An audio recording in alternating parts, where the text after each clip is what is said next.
Fivondronana Pandrara maro takan'izay ny AMIC, Association Malgache des Investisseurs en Capital, Chambre de Commerce d'Industrie France Madagascar, ny fiovana ny fivondronan'ny orinasany vakina karatra, groupement des aquaculteurs et des pêcheurs de crevettes na ny GAPCM, ny groupement des concessionnaires automobiles de Madagascar, groupement des entreprises franches et partenaires en GEFP, ni groupement des entreprises nord de Madagascar, ni GEM Tuléar, groupement des établissements privés, groupement des entreprises de Tamatave, Thomas Nazavad, Niane Sava, ni groupement des opérateurs de technologie, de l'information et de la communication, Nancoticom, groupement professionnel des commissionnaires agréés en douane, ni GPCAD, ni GPM, groupement pétrolier de Madagascar, ni GTM, un groupement des télécommunications de Madagascar,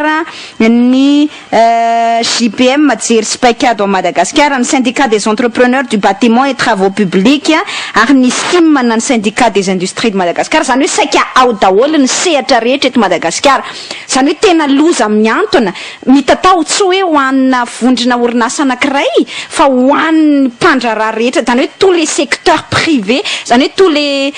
tous les secteurs tafiditra ao anatin'ny sehatra tsy miankina zany angamba na tsika ilazana azy mitaky daholo foany io ACD io fa tena zava-doza ho an'ny toekarena malagasy. Ina moa le ACD mbintsona 900?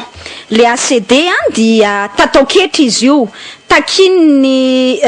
zany hoe notapahany fitondram-panjakana zany fa ampiarina eto amin'ny firenena, nanomboka tamin'ny volana janoary taona 2024 nefa nanao ny appel d'offre, non tsy appel d'offre azafady, ny appel à manifestation d'intérêt mikasika ny fanaovana an'ity ACD ity ny fitondram-panjakana fa voalohany indrindra aloha nampimenimena andreo mpandrarah reo de hoe tsy mba nisy mihitsy fampafatarana melo na fikaonandoha melo natao tamin'ny sehatra voakasika eo amin'ny fitaterana an-dranomasina iraisam-pirenena ny transport maritime internationaux na ny fifanakalozana an-dranomasina zany eo amin'ny sehatra iraisam-pirenena tsy nampafatarana fa tamin'ny alalana hainao manjery nafantarany hoe mandeha le appel à manifestation d'intérêt tamin'ny janoary tamin'ny herintaona de rehefa aveo no amafisiny zany hoe efa nisy nahazo an'le marché orinasa anankiray antsoina hoe ATPMS. Io ATPMS io de orinasa belge, zay moa zany voalaza fa hoe nahazo azy fantatanana beninois anankiray, mbola ho azaveko aminareo amin'ny antsiprianeo daholo zay fa ohatrany hoe hatrany am-piandohana zany tamin'ny volana marsa taona 2024 ny hoe attribué le tsena zany, le tsena nasa zany hoe nomena n'ity orinasa antsoina hoe ATPMS ity de tany amin'ny volana jiona 2024 nataony soniany zay fifanarahana asa izay fa tsy nahafantatra mihitsiny de manière formelle, zany hoe tsy nampafatarina mihitsy zany tamin'ny fomba mazava ny sehatra tsy miankina zany mikasika an'io tetika asa anankiray tiany fitondram-panjakana atao io de misy am'izay zany ohatrany hoe mise en œuvre na fanatanterahana n'lay fampiarana azy. Le ACD mbintsona 900 de tatao-ketra raisiny io zany io tatao-ketra io zany de notapahany fitondram-panjakana fa hoe ho raisina zany ampiarina zany amin'ny conteneur ozy filazantsika azy na zany hoe reo entana rehetra anatina conteneur zany na fiara ihany koa ohatra izay miditra eto Madagasikara, zany hoe amin'ny alalan'ny importation zany na mivoaka eto Madagasikara, amin'ny alalan'ny exportation na mandalo eto Madagasikara, amin'ny alalana transit. Rehefa conteneur zany ka mandalo ny serana tsambo Madagasikara rehetra, tsy hoe any Tomasina any any Majanga any fa any any Toliara, ny port rehetra zany eto Madagasikara mihitsy dia raha vao conteneur mihitsy mandalo entana sambo zany, entana transporteur maritime zany tonga eto Madagasikara de akana ny tatao-ketra io avokoa. Le tatao-ketra nefa ny tena nanahirana ny mpandraraha tam'ty de tsy mazavazava zany Mbintsoana Evson le zavatra tiana atao satria le izy zany de nambara tany am-piandohana hoe izy io ane tafiditra ao anatin'ny fandaranasa ny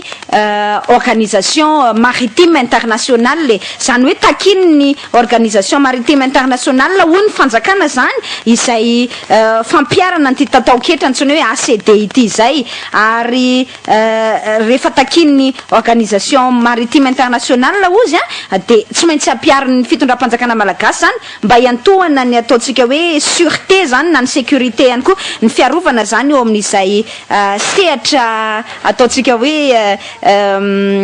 tontolo an-dranomasina izay zany de ny zavatra misy Mbintsoana Evson satria nanomboka tonga saina zany le mpandraraha malagasy tamin'ny ankapobeny hoe tsy mazavazava be loatra zany le flou na le manjavozavo tiany fitondram-panjakana napetraka manodidina n'izay tetikasa ACD izay fa de hoe takiny OMI fotsiny hoe na organisation maritime internationale de tsy maintsy tanterahana ao anatin'le hoe fanajana misy hoe code na sécurité zany na code na sûreté eo amin'ny sehatry ny fitaterana an-dranomasina antsony hoe ISPS code izay nambara ny fitondram-panjakana malagasy fa hoe antony nahatonga azy nanao an'io izy moa zany efa notenena mihitsy zany etra ny ampandohana hoe tsy nazava tamin'ny mpandraraha teo amin'ny sehatra ny mpandraraha amin'ny ankapobeny misy fa indrindra moa zany hoe compagnie maritime angamba ny filazantsika azy fa le filazan'ny fitondram-panjakana manko de hoe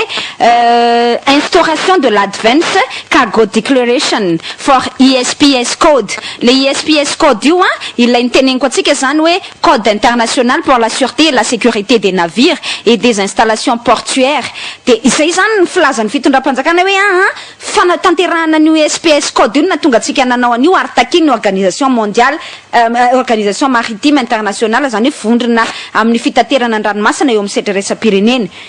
mazava ho azy fa tsy ninonino an'izany le mpandraraha malagasy de nanao fanadiadiana mihitsy zany hoe nangataka tany amin'ny OMI mihitsy eo zany ny tratrany lainga voalohany an'le fitondram-panjakana malagasy ankehitriny lo zay initiative araka ny fantatra de hoe teo anivo ministèran'ny fitaterana moa nandray an'izay fepetra zay fa mazava ho azy politika ny gouvernement tava mety hoe tsy andriamatoa Ulrika Andriantina ny tena tanteraka an'io fa le izy business juteux zany hoe tetika asa vola be zany mihodina ao anatin'le izy ary omeko atsika eto ny taremarika ilazana an'izay fa ohatrany hoe natao tikano sy tikano tanterahany ty tsy maintsy tanterahany ty fa de noho izay antony hoe takiny OMI zay ISPS code etsetraetsetra rehefa nanontany ny OMI nefa ny organisation maritime internationale ny avy eo anivony vondrony mpandraraha teto Madagasikara zany indrindra ny compagnie maritime tena nahazo valiny mazava Mbintsoana Evson tena nahazo valiny mazava mihitsy hoe nanambarany département tany Marseille ny filaza zany hoe maritime security teo anivony OMI na ny organisation maritime internationale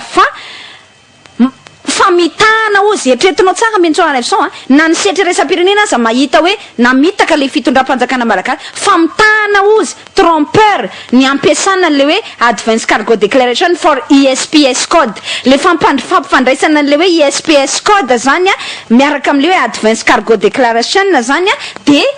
nambarany OMI fa fitaka zay satria hoy izy raha ohatra ka iresaka tena zay mihitsy ny teneniny le advance cargo declaration in Madagasikara ozy tsy diranay zay resaka tatao-ketranareo fa le izy ampifandraisana amin'ny ISPS code ozy lasa mamitaka izany satria manko ozy zahay zany resaka hoe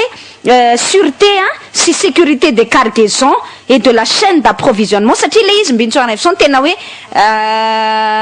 ina moa zany ny filazany zany le hoe chaîne d'approvisionnement zany hoe le di mihitsy zany le di alean'le conteneur mihitsy miaingana am'izay ingany any mandrapa tonga aty zay le hoe chaîne d'approvisionnement resahatsika ao zany na hoe miainga eto Madagasikara mandrapa tonga any am'izay port destinataire-ny any zay ny atao hoe chaîne d'approvisionnement de nilaza ny avy eo anivony département tany sécurité maritime ny OMI fa hoe ny resaka fiarovana le entana le cargaison ozy sy ny chaîne d'approvisionnement de anjara ny organisation mondiale du commerce izany ny OMC zany fa tsisy idiranay organisation maritime internationale mihitsy nefa io zany le fitondram-panjakana de miteny foana hoe ho fampiaratsika an'le ISPS code ny OMI takiny ny OMI ny mahatonga atsika manao an'io zay zany aloha de fa fahadisoana goavana voalohany faharoa manarakaraka izany ny tenenan'ny fitondram-panjakana zany hoe tsy maintsy atao io fanapahan-kevitra io de ny hoe le fanapahan-kevitra zany raha tsoriny de hoe akana 5,20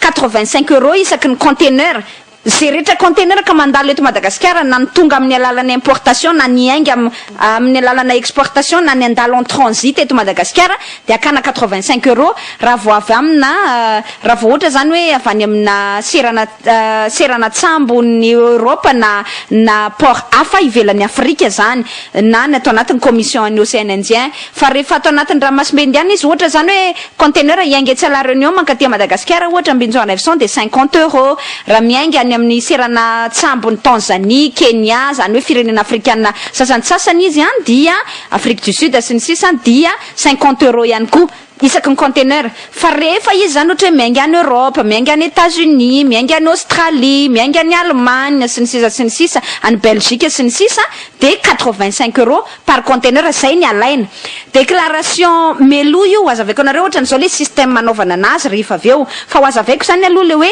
antony mahatonga ny fitondram-panjakana hoe atao io ACD io zay ny dison'ireo mpandrara isanteboka mihitsy point par point mihitsy hoe tsy mitombona izany teninareo fitondram-panjakana izany na ninona izy ty tsy nisy na fiaraha-mikiondo ary maninona notrany hoe devant le fait accompli zany nanaovana ny mpandrara hoe tiano izy ty manaiky nareo tsara tsy manaiky nareo tsara fa nefa ny etsakila no dradradradra hoe anao fifanakalozany anao instance de dialogue privé public fa ny zavatra atao ihany aty ambadika aty ny anisan'ny tenen'ny fitondram-panjakana koa ankoatran'le hoe exigence any OMI io zay nitenentsika teo zany fa tsy mitombona ary ny OMI mihitsy nefa namaly hoe raha vao resaka fiarovana ny cargaison zany de any amin'ny OMC fa tsisy idiranay nefa ny fitondram-panjakana de mandrangaranga le OMI hoe ISPS code io zay zany de efa tsy mitombona aloha faharoa manarakaraka izany benjoana Evson de hoe nanambara zany ny ATPMS le orinasa belge tatanana béninois anankiray nahazo an'io projet io nahazo an'le appel d'offre soi-disant nahazo an'le appel d'offre satria mbola malomaloka ihany koa le resaka appel d'offre de ny hoe